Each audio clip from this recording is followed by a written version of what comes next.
علی بھائی، آج کا پہلا سوال ہے۔ ہمارے ہاں عموماً میت کو قبر میں دفنانے کے بعد اس کی قبر پر پانی یا گلاب کے عطر کا چھڑکاؤ کیا جاتا ہے، پھر گلاب کے پھولوں کی پتیاں بھی ڈالی جاتی ہیں، اور اگر قبر کسی بزرگ کی ہو تو اس پر چادر وغیرہ ڈالی جاتی ہے۔ اسی طرح قبر میں عہد نامہ رکھنا کہاں تک درست ہے؟ دیکھیں جی، جو جنازے سے متعلق جتنی چیزیں ہیں، خصوصاً میت کو جو دفنانے کے ساتھ ریلیٹڈ ہیں، اس میں اکثر جو ہمارے معاشرے کے اندر، سب کانٹیننٹ کے اندر رسومات ہیں، یہ بدعات ہیں۔ کچھ چیزیں سنت بھی ہیں لیکن زیادہ تر بدعات ہیں۔ یہ جتنی باتیں آپ نے گنوائی، ان میں اکا دکا چیز تو آپ سنت کہہ سکتے ہیں۔ باقی اس سے بھی بڑھ کر لوگ تو کفنی لکھتے ہیں باقاعدہ، یعنی وہ کئی بار ہمارے پاس بھی لوگوں نے بھیجا ہے کہ جی آپ اس کے اوپر ذرا کلمہ لکھتے ہیں، فزیکلی کلمہ کفن کے اوپر لکھواتے ہیں۔ جو سمجھدار ہیں وہ کہتے ہیں نہیں جی فزیکلی نہ لکھیں، بس ہاتھ کے اشارے سے لکھتے ہیں، اور کلمہ لکھوانے کے لیے علماء کے پاس بھیجتے ہیں۔ آپ مسلمانوں کا لیول دیکھ لیں، وہ کلمہ بھی ٹائپ نہیں کر سکتے اس کے اوپر، ہینڈ رائٹنگ کے طور پر۔ اسی طریقے سے بعض لوگ حج اور عمرے کے لیے جب مکہ شریف جاتے ہیں، وہاں سے زمزم کے اندر بھگو کے لے آتے ہیں کفن کو۔ بعض لوگ مدینہ شریف کی مٹی لے آتے ہیں کہ ساتھ کفن میں رکھ دیں گے۔ عہد نامہ بعض لوگ، اب وہ عہد نامہ تو خود ہی کوئی ثابت نہیں ہے، اس کو رکھتے ہیں قبر کے اندر اور کہتے ہیں اس کی برکت سے کچھ ہو جائے گا۔ میرے بھائی، اس سے کچھ نہیں ہونا۔ صحیح بخاری اور صحیح مسلم کی متفق علیہ حدیث ہے کہ اللہ کے محبوب صلی اللہ علیہ وآلہ وسلم نے فرمایا، انسان کے 3 دوست ہیں، قبر میں صرف ایک ہی ساتھ جاتا ہے اور وہ اس کے اعمال ہیں۔ 2 دوست باہر ہی رہ جاتے ہیں، اس کا مال اور اس کے رشتہ دار، یہ قبر سے باہر رہتے ہیں۔ لہٰذا یہ قبر میں تو ان چیزوں سے کوئی نفع ہونے والا نہیں۔ جہاں تک پھول ڈالنے کا تعلق ہے، تو پھول کی تو اصل کوئی موجود نہیں ہے۔ اس کو جس حدیث پر قیاس کیا جاتا ہے نا، وہ بھی بہت دور کا قیاس ہے۔ وہ حدیث صحیح بخاری اور صحیح مسلم دونوں کے اندر موجود ہے کہ اللہ کے محبوب صلی اللہ علیہ وآلہ وسلم ایک جگہ سے گزر رہے تھے، تو آپ رک گئے اور آپ نے فرمایا کہ ان 2 قبر والوں کو عذاب ہو رہا ہے۔ یعنی اللہ تعالیٰ نے اپنے نبی علیہ السلام کو وہ غیبی خبر دے دی، دکھا دیا، اور فرمایا کہ کسی بہت بڑی بظاہر وجہ سے نہیں، ایک شخص جو ہے وہ چغلی کھاتا تھا اور دوسرا پیشاب کے چھینٹوں سے نہیں بچتا تھا۔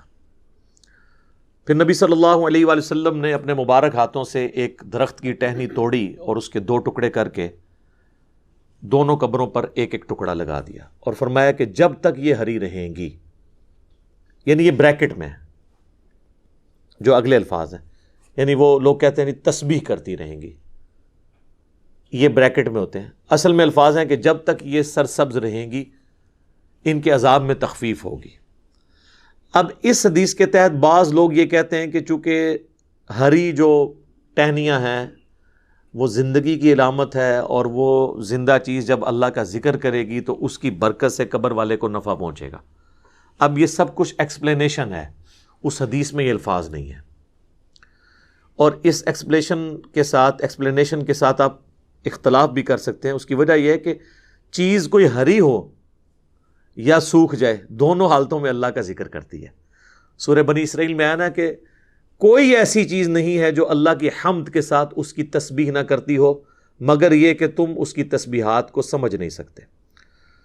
سورۃ الرعد میں آیا کہ یہ جو بجلی گرجتی ہے، الرعد، یہ بھی اللہ کا ذکر کرتی ہے۔ صحیح بخاری کے اندر موجود ہے، حضرت عبداللہ ابن مسعود کہتے ہیں کہ بعض اوقات ہم اللہ کے محبوب صلی اللہ علیہ وآلہ وسلم کے ساتھ کھانا کھا رہے ہوتے تھے، تو وہ جو لقمہ ہم اٹھاتے تھے، ہم اس کی تسبیح کی آواز بھی سنتے تھے۔ یعنی حضور علیہ السلام کی موجودگی کی برکت سے یہ معجزہ عام لوگوں پہ بھی ظاہر ہو جاتا تھا، وہ اسے آبزرو کر لیتے تھے۔ تو کوئی خشک چیز ہو یا کوئی تر ہو، ہر چیز اللہ کا ذکر کرتی ہے۔ بعض محدثین کا یہ موقف ہے کہ یہ حضور کے ہاتھوں کی برکت ہے کہ آپ علیہ السلام نے اپنے مبارک ہاتھوں سے وہ ٹہنیاں لگائیں، اور اس کی وجہ سے ان کے عذاب میں تخفیف ہو رہی ہے۔ تو یہ بات زیادہ وزنی لگتی ہے۔ بہرحال اس سے اصل ثابت ہو گئی کہ آپ ٹہنی لگا سکتے ہیں۔ پھول ڈالنا یہ تو فضول خرچی ہے، کیونکہ وہ تو آپ نے خرید کے ڈالنے ہیں، اور پھر آپ کے وہ کام بھی نہیں آنا. ٹہنی تو پھر بھی جو آپ تشریح کرتے ہیں کہ جب تک ہری رہیں گی وہ تو ہری رہیں گی, پھول تو کچھ عرصے کے بعد ویسے ہی خشک ہو جانے ہیں, آپ کا مقصد پورا نہیں ہوگا, تو ٹہنی ہی لگائیں, اتنی دور کا قیاس نہ کریں. اور پھر پھولوں میں ایک رسپیکٹ والا معاملہ بھی آ جاتا ہے, اور اسلام میں قبروں کی یہ والی رسپیکٹ نہیں ہے کہ لوگ جو ہے وہ اس کی اس قسم کی رسپیکٹ کریں. ویسے تو ہر مسلمان کی قبر کی رسپیکٹ ہے, صحیح مسلم میں حدیث ہے کہ کوئی کسی مسلمان کی قبر پہ بیٹھے اس سے بہتر ہے کہ انگاروں پہ بیٹھ جائے. یعنی قبر کی آپ توہین نہیں کر سکتے, وہ اپنی جگہ ہے, لیکن اس طرح کی رسپیکٹ بھی نہیں کر سکتے کہ معاملات اتنے آگے چلے جائیں. اور عموماً جو قبروں کے اوپر چادریں چڑھائی جاتی ہیں یا یہ پھول ڈالے جاتے ہیں وہ اس قسم کی رسپیکٹ ہے. اور اس طرح کی رسپیکٹ تو نبی علیہ السلام نے اپنی قبر کے بارے میں فرمایا, مسند احمد میں حدیث ہے, اللہم لا تجعل قبری وثنا یعبد, اللہ میری قبر کو ایسا بت نہ بننے دینا کہ لوگ اس کی پرستش شروع کر دیں. بخاری مسلم دونوں میں حدیث ہے. اما عائشہ کہتی ہیں کہ نبی علیہ السلام کی بیماری کے دن چل رہے تھے, آخری وقت آپ کا قریب تھا, اور آپ بار بار اپنے چہرے مبارک سے چادر ہٹاتے تھے تکلیف کی وجہ سے, اور کہتے تھے لعن اللہ الیہود والنصارى اتخذوا قبور انبیائہم مساجدا, اللہ کی لعنت ہو یہود و نصارہ پر, انہوں نے اپنے نبیوں کی قبروں کو سجدہ گاہ بنا لیا تھا.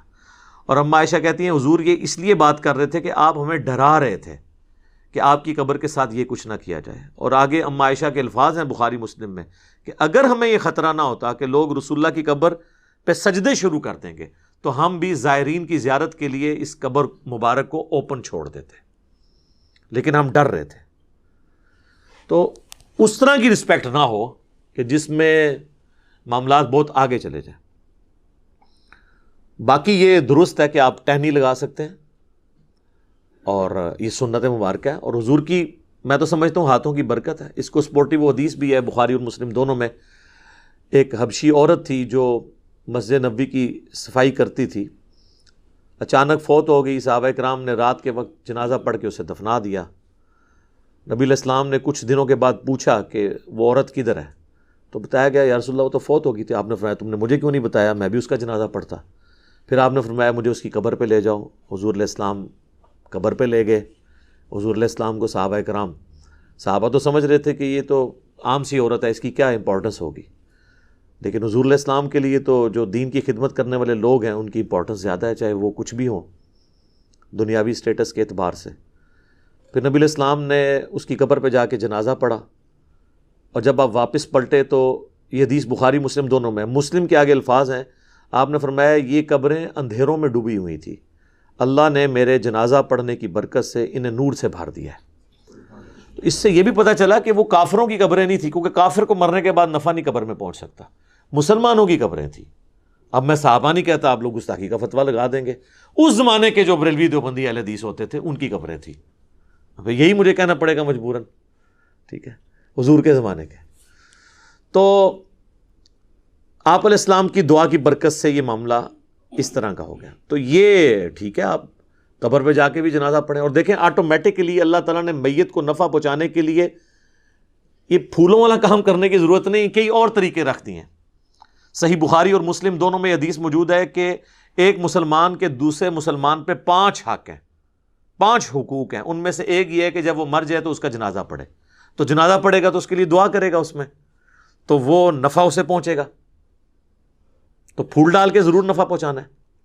پھر سنن ابی داؤد میں حدیث ہے جب اپنے بھائی کو دفنا چکو تو اس کی قبر پر کھڑے ہو کر دعا کرو, قبر کے اندر جو سوالات ہیں ان کے جوابات میں استقامت کے لیے, یہ بھی اس کے لیے نفع ہے.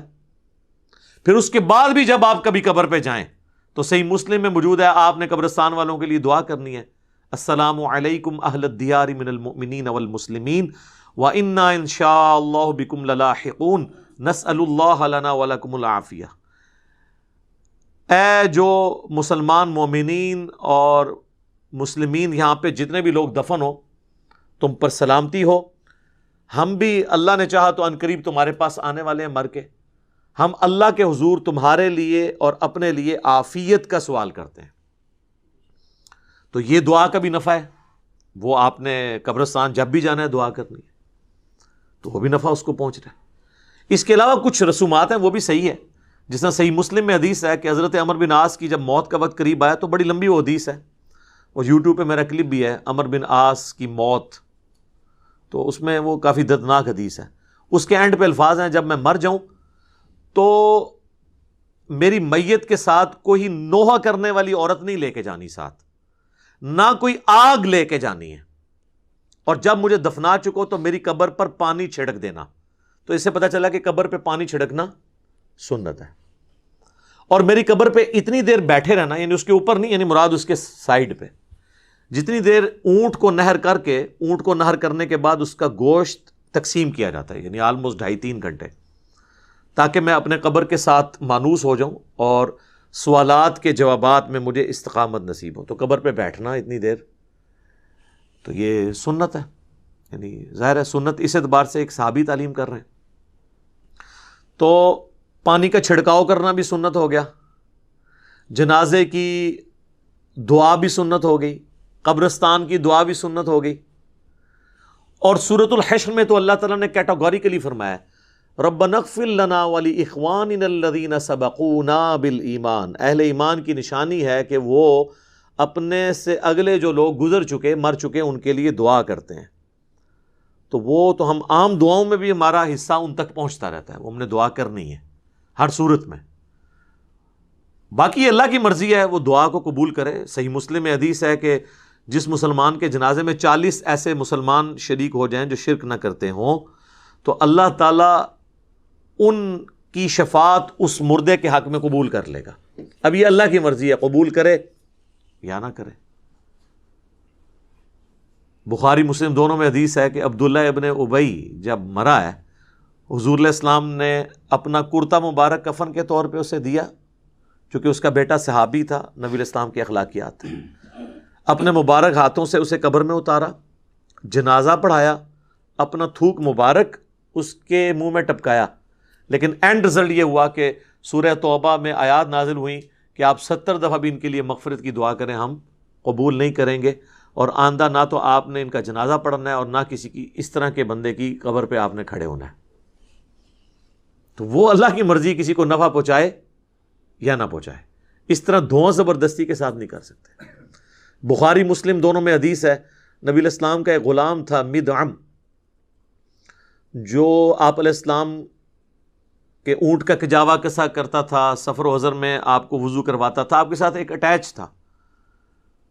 جب مر گیا خیبر کے موقع پر ایک نامعلوم تیر اسے لگا، کوئی دشمنوں کی طرف سے تیر آیا تو لگ گیا، وہ شہید ہو گیا۔ تو صحابہ نے کہا کہ ہم تو اس کو جنت کی بشارت دیتے ہیں، کتنا خوش نصیب ہے یہ۔ تو نبی علیہ السلام فرمایا تم اس کی جنت کی بات کر رہے ہو، اور مجھے اللہ نے دکھایا کہ اس نے مال غنیمت سے صرف ایک چادر چوری کی تھی جو آگ کی اس کے اوپر ڈال دی گئی ہے۔ اب دیکھیں، یعنی اس سے آپ کو پتہ چل گیا صحابہ کرام کو وہ چادر نظر نہیں آئی، تو آپ کے بابوں کو کسی کی آخرت کیسے پتہ چل سکتی ہے؟ کشف القبور اور وہ پتہ نہیں کیا کیا کلیم کرتے ہیں۔ تو حدیث کے الفاظ ہیں، بعض اصحاب نے اگر کوئی ایک رسی بھی یہ سمجھ کے اٹھائی تھی کہ اس کی تو مال غنیمت میں اتنی ورتھ نہیں ہے، وہ اپنے گھر میں گئے اور واپس لا کے وہ مال غنیمت میں جمع کی کہ کہیں یہ رسی نہ آگ کی بن کے ہمارے اوپر آ جائے۔ تو اس سے اندازہ کریں کہ نبی علیہ السلام کی صحبت میں رہنے والے اگر کسی شخص سے بھی کوئی معاملہ مس ہینڈل ہوا ہے تو اللہ تعالیٰ نے تو اس کا لحاظ نہیں کیا۔ آپ لاکھ کہتے رہیں جو کچھ بھی ہیں تیرے محبوب کی امت سے ہیں، جو محبوب کے ساتھ ڈائریکٹ اٹیچ تھے نا، ان کو بھی اپنے کیے ہوئے اعمال کا انجام بھگتنا پڑا ہے۔ باقی اللہ کی مرضی کسی کے حق میں دعا قبول کر لے، تو وہ اس قسم کی جو رسومات ہیں، وہ دعاؤں کی شکل میں جتنے معاملات ہیں وہ تو ٹھیک ہیں۔ اس طرح قبر کے اوپر چادر ڈالتے ہیں تو یہ تو کوئی ثابت نہیں ہے۔ صحیح مسلم میں حدیث ہے کہ نبی علیہ السلام کی قبر میں سرخ رنگ کی چادر بچھائی گئی تھی، آپ کے جسم مبارک اور مٹی کے درمیان، تاکہ یعنی وہ مٹی نہ لگے جسم مبارک اور کفن کو۔ تو وہ یہ جو انہوں نے ایک عقیدہ گھڑا ہوا ہے نا المحنت کے اندر، دیوبندیوں نے، بریلوی بھی مانتے ہیں کہ وہ حصہ زمین جو حضور کے ساتھ ٹچ کیے ہوئے ہے، سر کوئی حصہ زمین ٹچ نہیں کیا، وہ بیچ میں سرخ چادر ہے اور اس کے بعد کفن بھی ہے۔ تو آندہ وہ کہا کریں کہ وہ سرخ چادر اور وہ سفید کفن جو حضور کے ساتھ ٹچ ہوا ہے، اس کے بارے میں بھی کچھ چیز بنائیں آپ۔ ہم تو انجینئرنگ کریں گے، میں اس پہ بھی ایک ڈیٹیل ویڈیو بناؤں گا کچھ عرصہ صبر کرنے کے بعد انشاءاللہ تعالی، جب انہیں دیا ہوا جو ایک اللہ کی طرف سے ایک سمجھ لیں زخم خشک ہونے لگے گا تو پھر دوبارہ سے ہم انشاءاللہ تعالی ان کے بزرگوں کے عقائد کی انجینئرنگ کریں گے قرآن و سنت کی روشنی میں. تو قبر کے اندر آپ چٹائی بچھا سکتے ہیں، یعنی اس کو میت کو مٹی سے بچانے کے لیے بالکل درست ہے. اور قبر کے اوپر پانی چھڑکنا مٹی کے بعد ڈالنے کے بعد یہ بالکل درست ہے.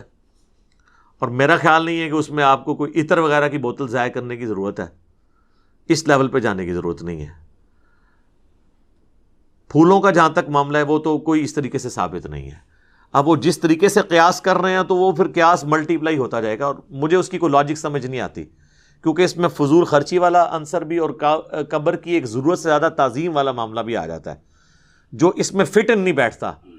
خصوصاً ہمارے معاشرے کے اندر تو آپ کو پتہ ہے کہ یعنی 10 چیزیں ہوتی ہیں تو ایک بندہ آ کے صفر لگا کے اسے 100 بناتا ہے، ایک اور آ کے اسے 1000 بناتا ہے، اور ایک نہ ختم ہونے والا ایک سلسلہ شروع ہو جاتا ہے.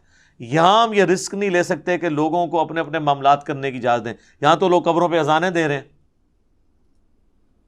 یعنی اگر قبر پہ اذان ہوتی تو نماز جنازہ سے پہلے اذان ہو جاتی نا، وہ تو نماز تھی، اس سے پہلے اذان نہیں ہوتی. جب نماز جنازہ سے پہلے اذان نہیں ہے تو قبر کے اوپر اذان کہاں سے؟ پھر میت کے ساتھ جاتے ہوئے وہ لا الہ الا اللہ اونچی آواز میں پڑھتے ہیں. آپ اگر کہہ دیں کہ بھئی یہ ثابت کیوں کہتے ہیں، آپ کلمے کو نہیں مانتے. ٹھیک ہے، آپ دیکھیں کہ کس کس قسم کی چیزیں ساتھ جوڑی ہوئی ہیں. بھئی اگر اسی چیز کے طریقے سے ہی چیزوں کو منوانا ہے تو پھر کل کو ہم کہیں گے کہ آپ جنازے کی اذان اور عید کی اذان شروع کریں تو یہ کہیں گے نبی علیہ السلام نے نہیں دی ہے، ثابت نہیں ہے. تو آپ کہیں پھر ہم ان کو پھر یہ کہیں گے کہ پھر آپ تو اذان کو ہی نہیں مانتے. تو یہ کیا کہیں گے کہ ہم مانتے ہیں لیکن جدھر ہے وہاں مانتے ہیں نا. تو سر ہم بھی وہیں پہ اذان مانتے ہیں جہاں پہ ہے. اور پھر بلکہ وہ انگلی رکھ کے، وہ فقہ حنفی کی کتابوں میں دیوبند اور بریلوی دونوں کے بزرگوں نے لکھا ہوا ہے کہ آپ انگلی رکھ کے تلقین کریں. وہ جو ڈاکٹر طاہر القادری صاحب کی ویڈیو بھی آئی تھی کہ پڑھ بیٹا، طاہر بیٹا پڑھ. پھر وہ کہہ رہے ہیں کہ آپ لوگ دور ہو جائیں، بھی فرشتے آنے والے ہیں یہاں پہ. ٹھیک ہے نا جی. تو وہ بس اس طرح سے چیزیں ان لوگوں نے بنا دی ہیں. اب کیا کیا جائے؟ اس طریقے سے کسی کو کوئی نفع نہیں پہنچایا جا سکتا زبردستی دھونس کے ساتھ. میت کے لیے دعا کریں. صحیح مسلم میں حدیث ہے کہ مرے ہوئے شخص کو، میت کو صرف 3 چیزوں کا ثواب پہنچتا ہے. نمبر 1 صدقہ جاریہ، اس نے اپنی زندگی میں کوئی ایسا کام کیا جو بعد میں بھی جاری ہے. کسی نے کوئی مسجد میں پنکھا لگوا دیا، کوئی چٹائی بچھا دی، اور وہ بعد میں بھی لوگ اس سے نفع اٹھاتے ہیں. قرآن ترجمے والے رکھوا دیے مسجد کے اندر. دوسرا فرمایا علم کی بات، جیسے امام بخاری نے صحیح بخاری لکھی، امام مسلم نے صحیح مسلم. قیامت تک لوگ اس علم سے نفع حاصل کریں گے تو امام بخاری امام مسلم کو آٹومیٹکلی ثواب مل رہا ہے. اور تیسرا فرمایا نیک اولاد جو اس کے لیے دعا کرتی ہے اس کا بھی ثواب ملے گا.